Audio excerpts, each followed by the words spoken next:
มอยซุงค่ะเมื่อในเป็นวันที่23เดือนธันวาคมที่4ปี2025เป็นวันพฤหัสในตอนในที่อ่อนเอาพี่ๆน้องๆเฮาค่ะมาถ่อมด้วยข่าวเหงาตั้งเมืองเยอรมนีน่ะค่ะตั้งฝ่ายเยอรมนีค่ะไล่ออกมาเปิ้นผ่าปันฟ้างเตือนว่ามีตื้อต้างจางเกิดขึ้นเป็นปางตึกให้คนหวันคนเมืองเลยรับโอ้เสียก็ห่างเฮียนให้โตตั้นกันน่ะค่ะเมื่อวันที่21เดือนธันวาคมที่10ปี2025ได้มีข่าวเหงาออกมาว่าตั้งฝ่ายเยอรมนีค่ะเนาะก็ไล่ เฮ็ดออกมาปรับกูมือเปิดตาปันตั้งหูตั้งหันก้นหวันก้นเมืองสันเจ้าหนังว่าเกิดขึ้นเปิงเป็นปังตึกมาลองสุกยงมาใน1 2 3เดลัยเฮ็ดจึงหือในนั่นค่ะอ๋อเพราะว่ามาด้วยเมืองจำมันนีไหนเดลัยว่าเมื่อวันตั้งไหนก็ยามเป็นเมืองตีอันเคินจือเขาจือว่าลอดเพเหลือเสเปิ้นสุดเมืองหนึ่งในโลกลมฟ้าเฮ็ดจังไหนเนาะก้วยกะว่าฮอดถึงมาข้าวยามมื้อเหลียวในตั้งฝ่ายลงปองจึงจำมันนีเนี่ยก็ มีลองมีลองเฮ็ดตั้งสร้างอันในฝั่งห้างฟังตื้นถึงปันก้นวันก้นเมืองเกี่ยวกับเลยลองเพอันเดๆจังเกิดขึ้นเป็นมาเฮ็ดไหนคะอ้อตั้งฝ่ายห้องการฝ่ายเฮ็ดกลางก้นเมืองแลปันลองตั้งจอยเถียมก้นเมืองอันมีโตย่อโตปอดว่า PPK นั่นในเข้าในกอไล่ปืนแพคอม้นตอนตาก้นวันก้นเมืองเฮ็ดไหนคะอ้อ ในกอเตียเลยว่าเป็นรองเฮ็ดออกปอกอันตั้งสุดในข้าวตั้ง35ปีค่ะเพราะว่าเฮาคามาด้วยข้อมูลอันที่เขาเปิ้นแพร่ออกมานั่นเนี่ยก็มันแหนเส้นตาสายตั้งเปิดตาให้ก้นหวันก้นเมืองได้ห่างแฮนโตตันหาบมือพ้องเป็นปางตึกอันว่านั่นหนังแตกเลี้ยงเหย้าเฮ็ดเนี่ยค่ะอ้อ ดีในอันกู้มืออันเขาเปิ้นแผ่ออกมานั่นน่ะค่ะเนาะที่หนึ่งเนี่ยค่ะเขาเนี่ยก็แนะนำก้นหวานก้นเมืองให้ห่างแฮ้นรับมือสังเจ้าหนังว่าเป็นสังมาเสลองๆโดยที่เขาแนะนำว่าให้ห่างแฮ้นไว้อาหาราตั้งกินและน้ำเปิดตาจังไลกินตาข้าวตั้ง3-10วันเนี่ยค่ะปยก็เขาให้ห่างแฮ้นไว้เหมือนจังหนังทงเปิ้อคึกคักเฮ็ดเนี่ยค่ะเนาะติในมันนั่นเนี่ยก็ ไฮไลต์ใส่ไว้ตั้งกินแฮงตั้งกินขอบแคบตั้งกินอีหยังก็ยาวค่ะเนาะที่มันจังกินไหลให้มันป้อกลมตาข้าวตั้ง10วันเหลือสินั่นก็ให้ห่างเฮียนไว้ป้าเหมือนจังหนังโคเตาแก๊สว่าไผคิดว่าแบตเตอรี่ปาเวอร์แป้งเขาป้าเจ๋มยายาอันลองใหญ่ค่ะเนาะมันจังก้นที่มีตั้งเป็นจับโต5ตั้งเป็นสังเซ็มว่าให้ห่างเฮียนไว้ยาอันเจ้าเก่าอะมีเป็นค่ะเนาะเหลือสินั่นก็ยาเจ็บหว่ายาก้นๆขึ้นๆยาหนาวเจ้าไหนเนี่ยก็ให้ไหลห่างเฮียนไว้ป๊าบเหลือเห็นนั่นก็ห่างเฮียนป้าอันเป็นซื้อโคค่ะเนาะซื้อน้ากนนะซื้ออันเจ้าเก่าจังนุงนั่นให้ไหนค่ะให้ห่างเฮียนไว้โตตันอำลิกับหลีแตกสังว่าเป็นสังไสมาเมียวๆเนี่ยก็ให้มันโตตันไว้จังไหนออก กำในมาเทียงข้อที่3เนี่ยค่ะตีปลายเพสั่งว่า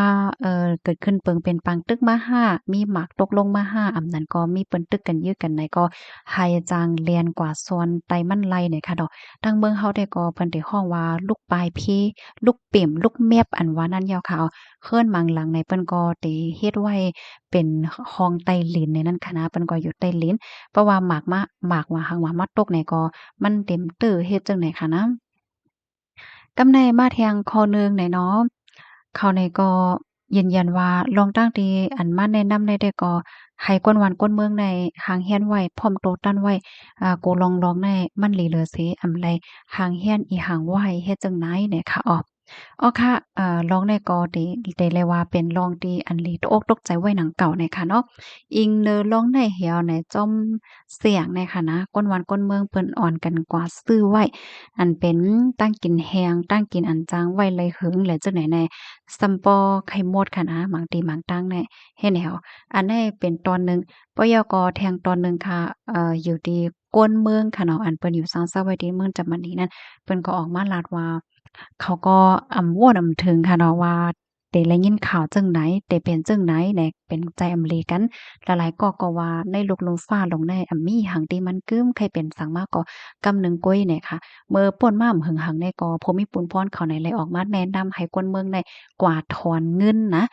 ถอนเงินเหี่ยวก็ให้มีไว้โตเงินเปิดตาตีจังใจตื้อสันเจ้าหนังว่ามันเป็นหังมาเห็นเมียวๆไฟฟ้าหมอด5เมื่อนังตาได้กว่าถอนเงินอำจังใจตื้อไลในนั้นก็ให้จังมีโตเงินเหี่ยวก็จังใจตื้อกว่าเฮ็ดไหนค่ะเนาะ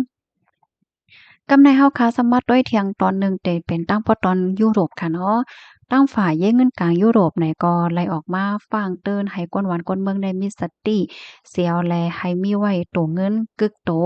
เปิดตาพร้อมโตตั้นเพราะว่าเป็นสังสิงมาไหนให้จังหับมือไหลเมื่อวันที่26เดือนธันวาคมปี25นั่นค่ะอยู่ดีเย้เงินกลางยุโรปอี4ปีนะคะก็เลยออกมาเปิ้นผ่าฟังเติ้นถึงพันก้นวันก้นเมืองให้มีเงินกึกโตไว้เฮ็ดจังได๋ค่ะเนาะเงินในตัวเงินในไหนมันก็ลำลองแลลองใหญ่นะเฮ็ดไหนเมื่อพ้องตีวันเมืองสุกเยเงินตีป่านเปิ้นอำเภอท่าอำนั้นก็ไฟฟ้าหมดยอก็เปิงเขาฮ้องว่าระบบพังจังไหนมันก๋วยมันเฮ็ดการไล่ตัดเดกว่าถอนเงินก็อำจางเพราะว่าไหนก้นที่อันมีไว้ตุกเงินกะนานก้วยดีเดจังเฮ็ดไล่เหมือนหนังว่าก็ซื้อข้าวซื้อผักซื้อตั้งกินว่าซังว่าเจอนายเฮ็ดไหนนั่นน่ะน้อง ค่ะลองในก็